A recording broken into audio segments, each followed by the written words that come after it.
মাস আগে হাজরাহাটের অলকদারচর এলাকায় পারিবারিক বিবাদের জেরে সংঘর্ষে দুজনের মৃত্যু এবং ৫ জন আহত হয়। সেই আহত ৫ জনের মধ্যে একজন দেব সরকার দ্বাদশ শ্রেণী স্কুল পড়ুয়া হাজরাহাট হরিশ্চন্দ্র হাই স্কুলের ছাত্র। গত ৩ দিন আগে হসপিটালে চিকিৎসারত অবস্থায় মৃত্যু হয়। এই ঘটনায় যুক্ত দোষীদের শাস্তির দাবিতে আজ পথ অবরোধে বসে হাজরাহাট হরিশ্চন্দ্র হাই স্কুলের সেই মৃত ছাত্রদের সহপাঠীরা। অবস্থানরত ছাত্রদের একজনকে পুলিশ শারীরিক নিগ্রহ করে এবং এই ঘটনাতে ছাত্রদের ক্ষোভ আরও তীব্র হয়। পরিস্থিতি সামাল দিতে মাথাভাঙা থানা থেকে আধিকারিক সহ অতিরিক্ত পুলিশ বাহিনী আসে। পুলিশ আধিকারিক ছাত্রদের সাথে কথা বলে এবং দেব সরকারকে হত্যায় অভিযুক্ত দোষীদেরকে দ্রুত ধরার আশ্বাস দেয় এবং অবস্থানরত ছাত্রদের গায়ে হাত তোলার ঘটনার সত্যাসত্য যাচাই এবং প্রয়োজনে অভিযুক্ত পুলিশের উপযুক্ত শাস্তির আশ্বাস দিলে অবরোধ উঠে যায়।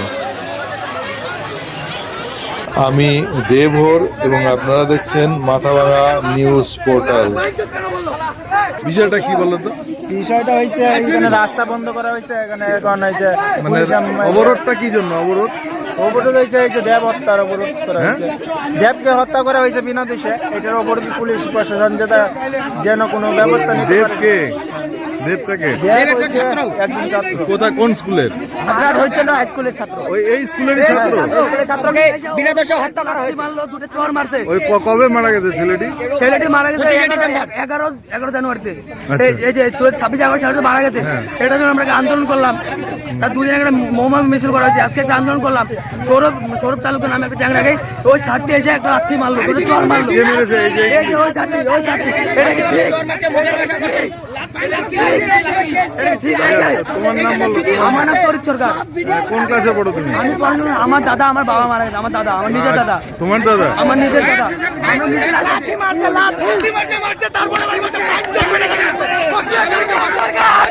এখন তোমাদের দাবিটা কি? এখন তোমাদের দাবিটা বলো, তোমাদের দাবি কি এখন?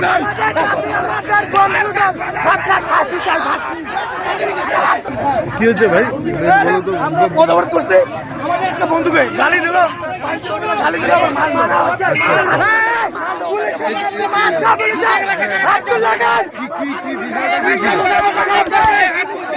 একজন বিষয়টা বলো।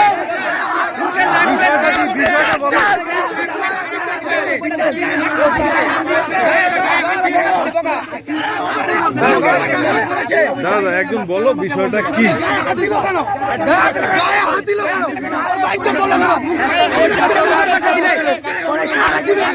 একটা লাঠি মারলো, দুটো চোর মারলো। আমার কাছে ভিডিওটা আছে এখনো।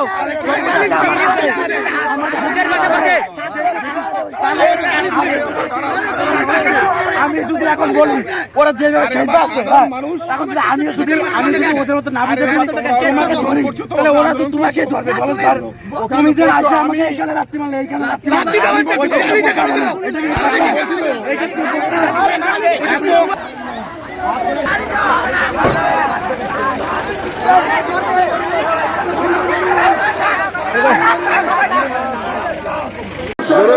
আমার নাম যিশু বর্মন, আমি হাজরাহাট হরিশ্চন্দ্র হাই স্কুলের ছাত্র।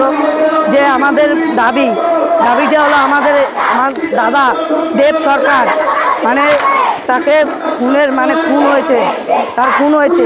আমাদের দাবি যে তাদেরকে খুন করেছে তাদের সবার ফাঁসি চাই, এই আমাদের সবারই দাবি। আমরা যে লক্ষ্য আপনার এবং আমাদের যেটা লক্ষ্য সেটা আমরা প্রাপ্ত করব। ধন্যবাদ।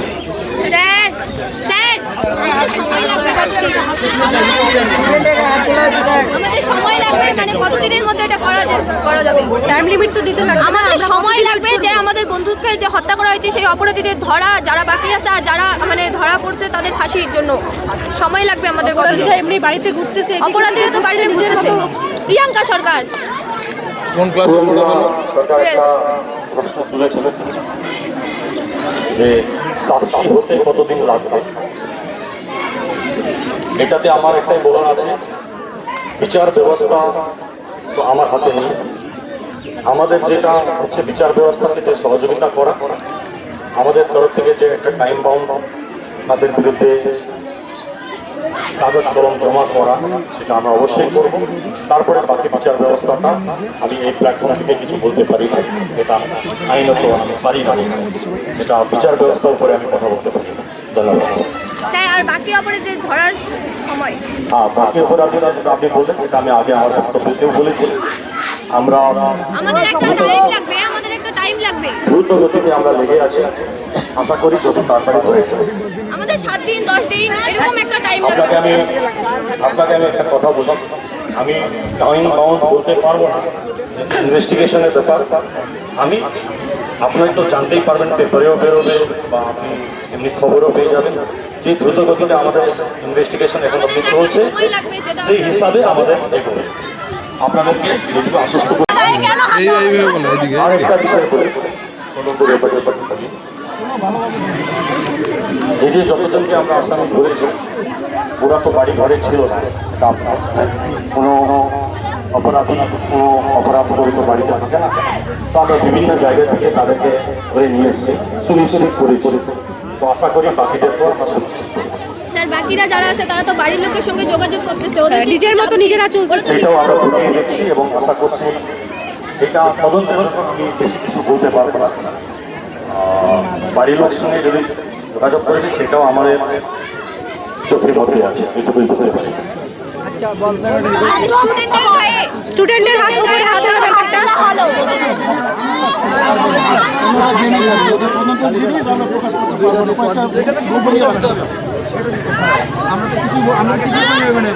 আমি একটা স্টুডেন্ট, আমাকে এইখানে একটু চড়া মারলো, দুটো লাথি মারলো এখানে। ওরা যারা সবাই ছিল সবাই তো গালি কিছু বলতে পারতো না। আমি একটা অভিযোগ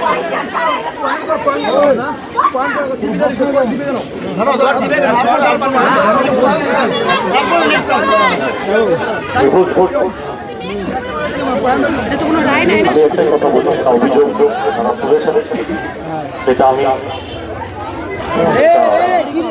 তদন্ত করবো, এবং তার যদি কোনো ত্রুটি থাকে অবশ্যই আপনার কাছে আমি এইটুকু বলতে পারি।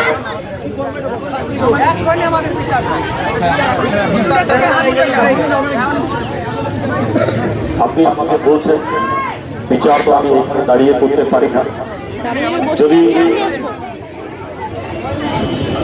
বসে করুন, বিছানা পাইতে আপনি যে অভিযোগটা তুলেছেন আমি আপনার অভিযোগ গ্রাহ্য করলাম। আপনাদের অভিযোগ আমি গ্রাহ্য করেছি এবং সেটা সঠিক আমি ইনকোয়ারি করব।